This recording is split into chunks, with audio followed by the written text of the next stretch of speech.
இன்றைக்கு மதிய உணவு தக்காளி சாதம், பாசுமதி ரைஸில் தக்காளி சாதம் செய்திருக்கிறேன்.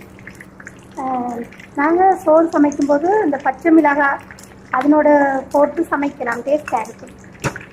சிக்கன் ஃப்ரை, நார்மலான சலட், வெங்காயம், குடமிளகாய், வெள்ளரிக்காய், நார்மலான சலட்.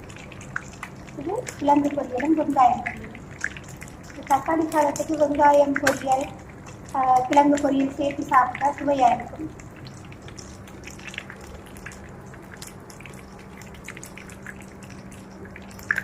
உங்களுக்கு இந்த சாப்பாடு பிடிச்சிருந்தால் ஒரு தடவை செய்து சாப்பிட்டு பாருங்கள்.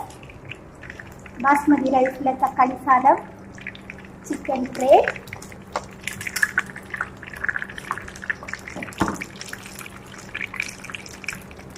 நார்மல் சலட், வெங்காய பொரியல்.